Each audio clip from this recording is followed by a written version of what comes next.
지난주 설교 제목 혹시 기억하십니까? 빨리 이제 막 주보를 찾고 뭐더라 좁은 문 좁은 길 있죠? 보니까 아무도 모르시는 것 같아요. 좁은 문 좁은 길이었습니다. 좁은 문 좁은 길. 어떤 게 좁은 문이고 어떤 게 넓은 길이라 말씀을 나누었죠? 다른 게 아니에요. 우리가 보통 좁은 길 그리고 넓은 길 생각하면 세상은 넓은 길이다. 그리고 믿음의 사람들이 가는 길은 좁은 길이다. 다 알고요. 우리는 좁은 길로 간다는 것을 알고 있습니다. 그러면 또 좁은 길은 어떤 길이냐? 고난의 길이다. 우리 성경에도 마치 협착길 그렇게 나오니까 어렵고 힘든 길만 생각하고 있습니다. 그리고 넓은 길은 평안하지만 뭡니까? 세상적인 것, 소위 말하는 세상적인 것, 죄악적인 것, 향락, 좋은 것들, 이런 것들, 죄가 가득한 것, 그렇게 생각하지만, 그럴 것도 있지만, 중요한 것은 뭐다? 넓은 길은 누가 가는 것? 누가 주인이에요? 내가 주인 된 길이 넓은 길입니다. 내 마음대로 살아가는 것. 그리고 좁은 길은 뭡니까? 나는 없습니다. 주님이 내 주인이십니다. 주님만 의지하며 가는 길, 그것이 바로 좁은 길이다 하는 겁니다. 주님만 의지하며 가다 보니까 내 것을 포기하고 가기 때문에 힘든 거예요. 세상에 가서 내 유익, 내가 얻을 명예, 내 권세, 내가 얻을 기타 등등 여러 가지 것들을 포기하니까 그것이 고난의 길일 수밖에 없는 거죠. 그냥 고난당한다고, 그냥 힘들다고 이게 고난의 길이 아니라 주님을 쫓아가는 것, 내 주인 대신 주님을 쫓아가는 것이 고난이기 때문에 그것이 바로 좁은 길이다 하는 겁니다. 또 한 주간 어떻게 살아왔습니까? 한 주간 돌아보면서 내가 원하는 대로 살아왔습니까? 아니면 주님께서 원하시는 길을 살아가고 있습니까? 아니면 여전히 두 길 사이에서 방황하며 있습니까? 깨달으면 주님 길로, 좁은 길로 돌아오는 우리 모두가 되시기를 간절히 소망합니다. 자, 오늘 본문의 말씀도 어찌 보면 마찬가지 이야기입니다. 오늘 말씀의 제목은 의의 종으로 살아가라 라고 말씀하고 있는데, 오늘도 두 가지 길을 제시하고 있습니다. 하나는 의의 종이 나아갈 길과 하나는 죄의 종이 나아갈 길을 제시하고 있고, 결론이 뭐겠습니까? 오늘 말씀이 제목이죠. 의의 종으로 가자 하는 것이 오늘 본문의 말씀입니다. 그럼 설교 끝이라는 거죠. 그래서 어떤 것이 의의 종의 길이고 오늘도 어떤 것이 죄의 종의 길인가 우리가 한번 상고하고, 그러면 나는 지금 의의 종으로 살아가고 있느냐 죄의 종으로 살아가고 있느냐, 어디로 가야 하는지를, 이제 이거는 우리의 선택인 거예요.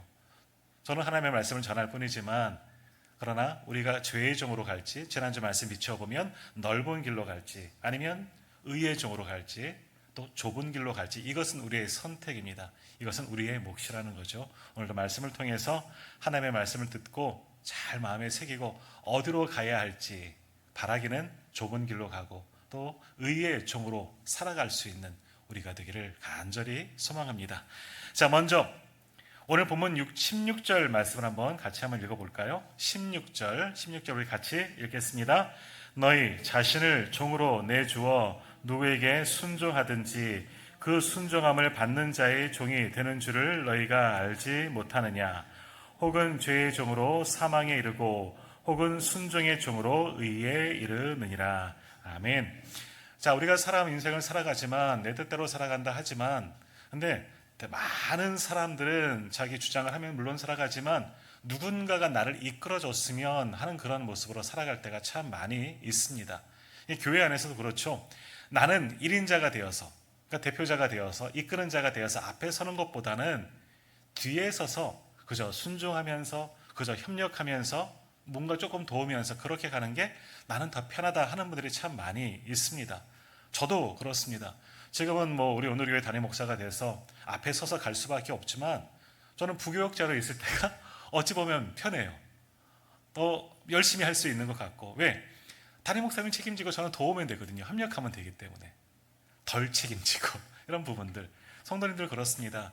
어떤 우리가 해마다 이제 연초가 되어지면 부소장들을 임명할 때 부장이 되면 굉장히 어려워하시는 분들이 있고, 차장은 할 수가 있어요. 밑에서 돕는 것은 제가 얼마든지 하겠지만 압수하는 것은 조금 어렵습니다. 그래서 어떤 분은, 전에는 그런 경우도 있습니다. 많은 중직자들 가운데서 예배 이제 중보 기도, 대표 기도를 맡기시면, 목사님 저는 못해요. 갑자기 가면 가슴이 벌렁벌렁거리고 두 다리가 후들후들거려서 저는 기도 좀 빼주시면 안 될까요? 앞에 서는 게 힘들어하는 분들이 있어요.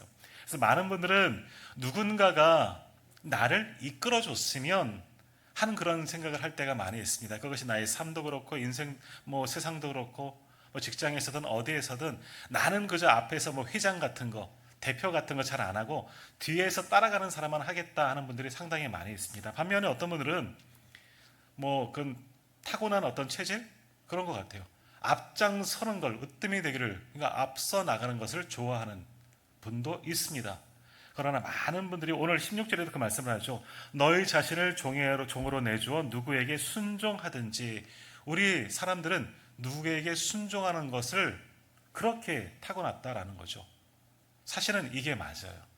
우리는 순종하는 삶을, 누군가에게 이끌려가는 삶을 살게 하나님께서 그렇게 만드셨다는 겁니다. 왜냐하면 우리가 창조주가 아니라 우리가 피조물이기 때문이에요.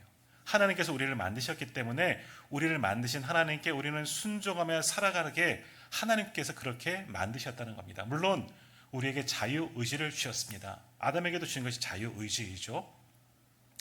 그러나 그 의지를 내 마음대로 살아가는 것이 아니라 하나님께서 원하시는 대로, 그러니까 우리는 누군가에게 순종하는 것, 원래는 하나님께 순종하는 그런 삶을 살도록 우리를 인도해 주셨다라는 겁니다. 그런데 죄가 우리에게 들어오면서부터 아담 이후로 모두가 죄를 가지고 살아가죠. 죄라는 것에 순종하기 시작했다는 겁니다. 선한 것에 순종하고 선한 길로 따라가기보다는 죄라는 것에 묶여서 죄에 순종하는 것으로 살아가는 일이 참 많아졌다는 거죠. 그런데 죄에 순종하면서도 그 죄의 달콤함에 매혹되어서 죄를 죄로 여기지 않고 모두 다 똑같이 죄인이기 때문에 우리가 로마서는 오래전에 우리가 로마서 강의를 통해서 말씀을 들었지만 로마서에서 제가 가장 많이 했던 말씀이 뭐냐 하면 이 말씀이죠. 기억나세요? 너도 죄인 나도 죄인 우리 모두 죄인. 그죠? 우리 모두 죄인이기 때문에 당신도 죄인이고 나도 죄인이야. 죄인인지는 몰라요. 그런 거예요. 그렇게 살아가는 겁니다. 죄가 나를 다스리고 내가 죄의적으로 살아가지만 내가 죄인인지 모른 채 살아갈 때가 참 많이 있다라는 겁니다.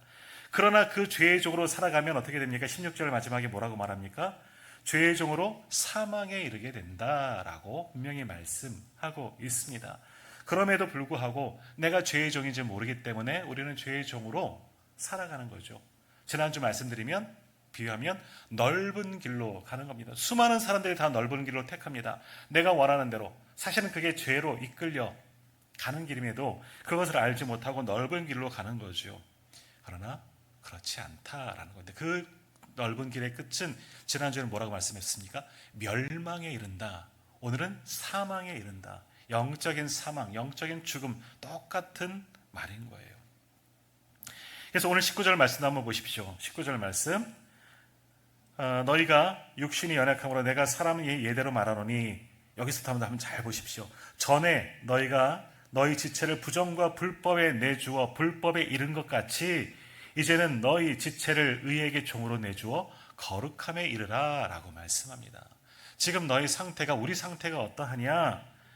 너희 자체를 우리 자체를 부정과 불법에 내주었다는 겁니다. 죄에게 내준 상태라는 겁니다. 아닌 것 같지만 우리는 죄에 매어져 있다라는 겁니다. 알지도 못하는 죄. 사실 우리가 죄 이야기하지만 우리가 사실 어떠한 죄, 하나님을 말씀에 순종하지 않는 것이 그것이 죄인데 세상적인 그런 범죄만을 이야기할 때가 참 많이 있습니다. 하나님 앞에 작은 것 하나 순종하지 못한 거기에서부터 죄가 시작되어지고 그 죄는 우리를 전체 죄로 물들게 한다라는 겁니다. 우리만 해도 바늘도둑이 소독된다 하는 말처럼 그런 죄, 하나님의 불순종, 이 정도는 괜찮겠지 하면서 조금씩 그게 더 큰 죄로 발전하게 되어진다 하는 것이 오늘 19절의 말씀인 거예요. 우리 지체를 부정과 불법에 내어주게 된다 하는 그런 말씀이 되어지는 거죠. 그러므로 죄는 점점 더 커지는 특성이 있습니다. 처음에는 작은 것이었지만 점점 더 큰 것으로 확장되어져 가는 것이 죄의 특징입니다. 우리가 죄를 저질렀을 때 보통 어릴 때도 그렇잖아요. 지금도 그렇고 무언가 잘못을 행합니다. 그럼 불안하죠. 무언가 슬쩍 하거나 거짓말을 할 때 왜 거짓말 탐지기에 뭘 반응합니까? 우리 박동, 심장이 빨리 뛴다든가 저 같으면 얼굴이 빨개진다든가 이런 경우들이 있습니다. 무언가 내가 옳지 못한 일을 했을 땐 반응하게 되어 있습니다. 왜? 우리 속에 선한 양심, 하나님이 주신 마음이 있기 때문에 그것이 우리를 깨닫게 하시는 거예요. 그러니까 처음에 자그마한 것이지만 뭐 작은 거짓말을 했다든지 뭐 작은 물건을 훔쳤다든지 부정을 행하였든지 그러면 양심의 소위 말하는 가책을 느끼게 됩니다. 굉장히 불안하고 식은땀이 나고 누가 이름만 불러도 깜짝깜짝 놀라는 그런 일들이 생기는 거죠. 천둥이 칠 때 얼마 전에 밤에 막 천둥이 치더라고요. 천둥이 칠 때 깜짝깜짝 놀라는 사람들은 회개해야 되는 겁니다. 그래요. 처음에 이런 양심의 가책이 있습니다. 하나님이 주신 선한 마음인 거예요. 그것이 내 죄를 깨닫게 하는 거예요. 경고를 줍니다. 그런데요, 이런 삶을 계속해서 살아가다 보면 아무렇지도 않습니다. 무뎌지는 거죠. 죄가 죄를 낳고 그러다 보면 전혀 양심의 가책, 하나님의 음성, 하나님의 소리는 전혀 듣지 못하게 그 죄가 나를 완전히 지배해 버리고 만다라는 겁니다. 죄에 깊이 물들어질 수밖에 없는 거죠. 그리고 죄는 관계도 무너뜨리게 됩니다. 이거는 하나님과의 관계 가운데도 마찬가지죠. 하나님과의 관계도 멀어지게 되는 거죠. 왜 사람들이 하나님을 찾지 않느냐? 자, 제가 지난주에 건강검진을 좀 했습니다. 헐식해진 것 같지 않아요? 좀 이번에 좀 관리 좀 하느라고 막판에 말이죠. 음식을 조절하느라고 조금 이제 힘들었는데, 근데 어떤 분들은 건강검진을 안 하신다는 이야기를 듣습니다. 안 했습니다. 저도 우리 교회 오기까지 한 20년 가까이 건강검진을 안 했습니다. 근데 우리 시차례에서 건강검진을 한 이후로는 자주 하려고 하는데, 왜 건강검진을 안 할까요? 젊으니까? 그런 것도 있겠죠. 왜 안 하실까요? 겁이 나서요. 겁이 나서. 맞아요. 병원에 가서 내가 무언가 검사를 받았을 때 자기가 자기를 알잖아요. 여기에 무슨 문제가 있을 것 같아. 그런 마음이 드는 거예요. 그래서 차라리 나 모르고 사는 게 마음이 편해. 알면은 걱정이 되고 알면은 또 고치려면 얼마나 힘들까라는 생각이 드는 거예요. 그래서 어떤 분들은 차라리 건강검진을 안 하고 사는 분들도 상당히 많이 있어요. 왜? 두려워서, 겁이 나서 그렇다는 겁니다. 마찬가지입니다. 하나님 앞에서 멀어지는 것도 마찬가지예요. 하나님 앞에 나가면 두렵습니다. 하나님이 내 죄를 다 보고 계시기 때문에. 그래서 어떤 분들은 그렇잖아요. 목사님을 멀리하는 경우가, 목사님이 나를 다 보면서 내 죄가 들킬까봐, 내가 잘못한 것이 들킬까봐, 그 정도의 영역은 없기 때문에 염려하지 않으셔도 되겠지만 그런 거예요. 교회를 멀리하는 이유가 교회가 무서운 거예요. 하나님이 무서운 거지. 거기 계신 하나님이 무섭기 때문에, 내 죄가 들추어졌기 때문에, 무언가 심한 범죄를 했기 때문이 아니라 죄성이, 우리가 죄의 지배를 받고 있기 때문에, 그래서 교회를 찾지 않는 분들도 있다라는 겁니다. 그런데 어떻습니까? 내 몸의 상태를 아는 것이 좋은 거죠. 알아야 치유를 받을 수가 있는 거예요. 그래서 저희 차례에서도 같이 건강검진을 받으셨던 목사님들 중에서 똑같더라고요. 그분들도 저랑 나이가 비슷하지만 그동안 건강검진을 안 하셨더라고요. 근데 함께 검사하시고 목사님들 가운데 두 분이 갑상선 암을 수술을 하셨어요. 한 분은 위암 근처까지 가셔서 치료받으셨어요. 안 하셨으면 어떻게 되겠습니까? 암 때문에 힘드셨겠죠. 목회도 어려우셨을 거예요. 그런데 그거 초기 때 발견돼서 치유받으시고 오히려 건강하시고 지금 목회도를 잘하고 계시잖아요. 그런 거예요. 하나님 앞에 나가는 게 은혜인 거예요. 죄의 종으로 살면, 죄에 묻어지면, 그래서 하나님 앞에 멀어지면 더더욱 돌이킬 수 없는 죄에 깊이 빠져서 그 결과는 어떻게 되겠습니까? 오늘 성경 마지막 말씀은 뭐라고 이야기하고 있습니까? 23절, 죄의 삭은 사망이다 라고 말씀하고 있습니다. 죄의 결국은 죽음이에요. 이건 지난주 말씀을 나눈 것 같이 넓은 길에는 멸망이라는 거예요. 그 길 끝엔 멸망이라는 거죠. 멸망, 오늘 본문에 말씀하는 사망, 그리고 죽음, 다 똑같은 의미입니다. 그냥 단순히 망하는 게 아니에요. 단순히 사망, 죽음으로 끝나는 게 아니에요. 여기서 말씀하는 사망은 영적인 죽음을 의미하는 거죠. 영적인 멸망을 의미하는 것이고, 우리는 영원합니다. 믿는 자도 영원한 삶을, 천국에서 영원한 삶을 살지만 믿지 않은 자는 정말 지옥에서 영원한 지옥불 가운데 살아가는 거예요. 하나님과의 관계가 끊어지면 그 영원한 곳에서 영원토록 고통 중에 살아가는 겁니다. 완전한 단계가 끊어진 것이 끝나시는 것이 아니라 하나님께 버림받은 자는 영원한 고통밖에, 영원한 형벌밖에 남지가 않는 것을 의미하는 겁니다. 그러니까 죄의 끝은 결국 두려울 수밖에 없는 거예요. 그래서 이런 결과, 이런 진단을 받기 때문에 교회를 멀리하는 분들도 물론 있다는 거죠. 그러나 죄의 종이었지만 이 모든 것을 깨닫고 회개하고 주님께 돌아오면 거기에서부터 은혜가 시작되는 줄 믿습니다. 바로 예수 그리스도의 십자가의 은혜로 이미 우리 모두는 죄가 씻은 바 되어졌기 때문입니다. 어떠한 죄를 저질렀더라도 정말 중죄라도 하나님 앞에 돌아오면 하나님께서 분명히 용서하시고 의의 길로 분명히 인도해 주실 줄 믿습니다. 그러니까 돌아서는 것이 은혜인 거예요. 그러나 돌아서지 못하는 경우가 참 많죠. 세상의 많은 이들은 여전히 돌아서지 못하고 계속 죄의 길로 가다가 멸망에 이르게 됩니다.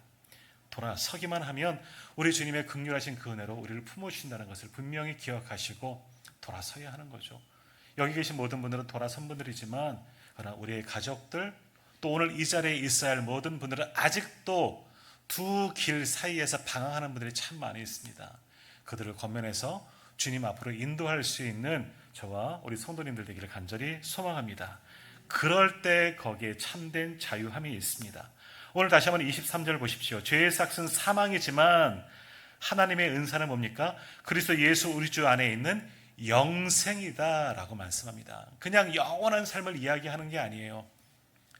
우리 어르신들 지금 많이 아프십니다. 저도 나이가 들어갔으면 조금씩 질병이 생기잖아요. 이 아픈 채로 이 고통 속에 영원한 삶을 사는 것은 차라리 지옥이죠. 그러나 여기서 말씀하는 영생은 뭡니까? 하나님의 처음 만드신 그 모습, 가장 아름다운 모습으로 영원한 삶, 가장 행복함, 이런 사람의 언어로 어떤 표현을 할 수 없는 가장 아름다움으로 영원한 삶을 하나님의 집에서 산다는 겁니다. 이것이 은혜이죠. 누가 이런 은혜를 받습니까? 우리가 받는 거예요. 죄의 길에서 돌아서서 예수 그리스도 앞에 엎드려 회개하며 예수를 믿는 자들만이 이러한 은혜를 받게 되는 줄 믿습니다. 그러므로 이제 우리는 죄의 종, 죄에 순종하는 삶을 그치고 돌아서야 되는 겁니다. 우리가 이전까지는 죄의 종으로 살아왔어요. 죄의 종인지도 모르고 죄에게 우리를 다 내어주고 죄의 지배를 받고 그렇게 살아왔지만 돌아서야 하는 거죠. 지난주 말씀 비춰보면 넓은 길로 가다가 깨닫는 순간 돌아서서 다시 좁은 문으로 들어가는 겁니다. 그 일을 시작해야 됩니다. 그래야 영원한 생명이 우리 가운데 임하게 되는 줄 믿습니다.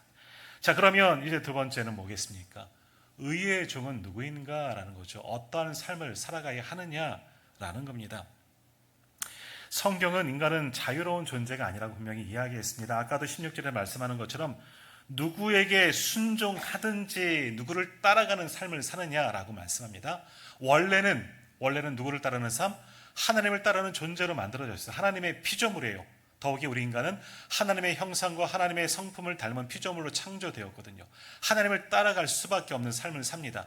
그러나 아담의 범죄 이후로 바로 그 즉시 죄를 범하고 죄가 우리에게 들어온 이후로는 하나님을 떠나서 죄의 종으로 살아가게 됩니다.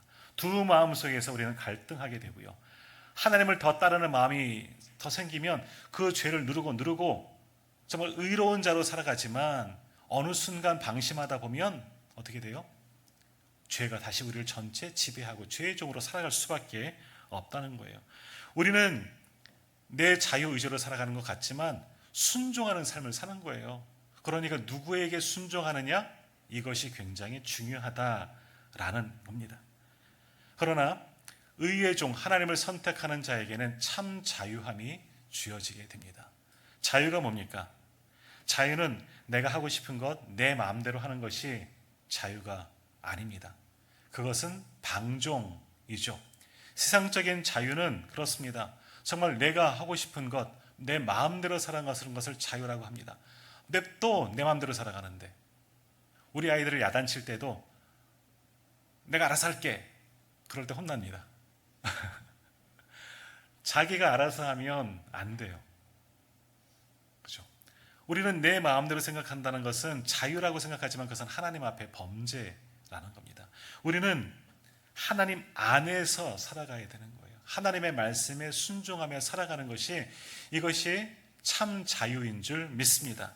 우리 성도들은 내 자유를 포기하고 하나님 주시는 참 자유 안에서 그 하나님의 말씀에 순종하는 삶을 사는 것이 참 자유를 누리는 사람, 그것이 의의 종으로 살아가는 사람인 줄 믿습니다.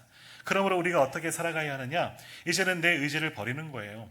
내 자유를 포기하고 하나님의 말씀에 순종하고 하나님 주신 자유를 누리며 하나님을 향하여서 살아가는 것이 우리가 살아가야 하는 거예요. 그래서 우리는 어떻게 이제 살아가야 하느냐? 오늘 조금 더 위로 한번 올라가 보겠습니다. 12절 말씀 우리 한번 같이 읽도록 하겠습니다. 로마서 6장 12절 같이 읽습니다. 그러므로 너희는 죄가 너희 죽을 몸을 지배하지 못하게 하여 몸의 사역에 순종하지 말고. 아멘. 우리 그래서 어떻게 살라? 죄가 너희 죽을 몸을 지배하지 못하게 하라. 죄가 너희를 지배하지 못하게 하라. 죄를 차단하라 말씀하는 거예요. 죄를 차단하라. 죄가 지배하면 우리 23절 말씀처럼 그 끝은 결국은 사망밖에 없는 거죠.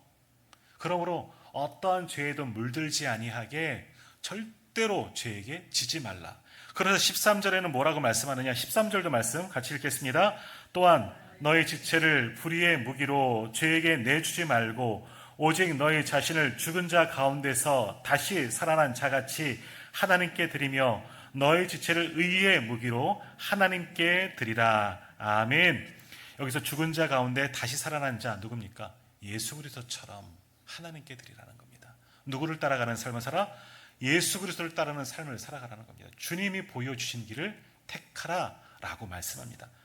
주님도 이 땅에 오셔서 누구의 뜻을 대로 살아가느냐? 당신의 뜻이 아니라 아버지의 뜻대로 살아갔습니다. 마지막 겟세마네 동산에서 뭐라 기도하셨습니까? 주여 하나님 내 뜻대로 하지 마시옵고 아버지의 뜻대로 되기를 원합니다.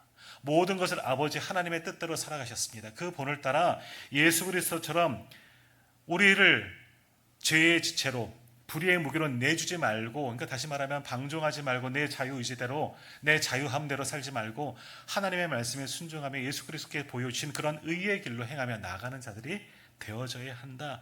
그것이 바로 의의 도구로 의의 무기로 하나님께 드리라 하는 말씀이 되는 거죠. 오늘 우리는 정말 하나님께 속한 자이기 때문에 우리를 죄에게 내주지 말고 의의 종이 되어서 하나님의 말씀에 순종하는 삶을 살아가야 합니다. 그리고 또 무엇을 해야 하느냐? 22절 말씀 여기다 한번 같이 읽습니다. 그러나 이제는 너희가 죄로부터 해방되고 하나님께 종이 되어 거룩함에 이르는 열매를 맺으니 이 마지막은 영생이라. 무엇을 맺으라? 거룩함에 이르는 열매를 맺으라. 하나님이 기뻐하시는 거룩함에 이르는 열매를 맺으라 라고 말씀합니다. 그럴 때 무엇이 선물로 다가오느냐? 영생이 우리에게 선물로 다가온다 라는 겁니다. 오늘 우리는 의의 종으로 살아갑니다. 지난주 말씀과 연결시켜보면 좁은 길을 선택해 나가는 사람들입니다. 좁은 길로 가는 것 쉽지 않아요. 그 길 자체가 고난이 아니라 왜? 나를 비우고 내 안에 계신 예수 그리스도를 쫓아 사는 삶이기 때문에, 그러다 보면 내 유익을 버리고 내가 얻을 것들 다 버려야 하기 때문에 그래서 고난인 거예요. 그러나 그 길로 갈 때 오늘 말씀에 비추어보면 22절 하나님이 기뻐하시는 거룩함에 이르는 열매를 맺는 삶을 살아가는 겁니다. 그럴 때 그 길 끝에는 영생의 선물이 우리 가운데 주어지게 됩니다. 그러나 이것이라서 내가 왜 그렇게 해야 돼? 내 마음대로 살지. 그것이 넓은 길입니다. 주님이 이끄시지 않고 하나님의 말씀이 따라오지 않는 그 넓은 길, 내 자유함을 누리는 것 같지만, 그래서 많은 사람들은 글로 가고 있지만, 그러나 그 길 끝에는 멸망이 있고 오늘 마지막에 보면 죄의 삭은 사망이 기다리고 있는 그 길로 가는 겁니다. 결과를 안다면 어떤 길을 선택하겠습니까? 우리 사다리 타기 게임 하시죠? 밑에가 위에를 선택하지만 밑에 어떤 것이 상품이 있고 결과를 안다면 무엇을 선택하겠습니까? 어떤 길로 선택하겠습니까? 그 좋은 상품이 있는 길을 분명히 선택할 겁니다. 모르기 때문에 아무 길이나 선택하겠지만, 그러나 우리는 결과를 알고 있는 자들입니다. 의의 길에는, 좁은 길에는 영생이 기다리고 있습니다. 하나님 나라가 기다리고 있습니다. 넓은 길에는, 그리고 죄의 길에는 멸망만이 기다리고 있습니다. 어디로 가시겠습니까? 당연히 좁은 길이죠. 당연히 의의 종으로 살아가야 하죠. 쉽지는 않습니다. 왜? 나를 비워야 하기 때문에. 그러므로 이제 선택은 우리의 몫입니다. 이제 또 한 주간 시작되어지고 이제 2026년 하반기를 이제 시작하게 됩니다. 이제는 어떤 길로 나아가겠습니까? 저는 의의 길을 택하겠습니다. 좁은 길로 가는 것을 택하겠습니다. 왜? 주님이 함께 하실 것이고 붙들어지고 영생을 선물로 주시기 때문입니다. 바라기는 우리 성도님들도 저와 같이 그 좁은 길을 선택하시고 의의 종으로 살아가고 마침내 저 천국에서 함께 만날 수 있는 우리 모두가 다 되시기를 간절히 소망합니다. 오늘 옆에 분들과 마지막으로 이렇게 인사하겠습니다. 천국에서 만납시다.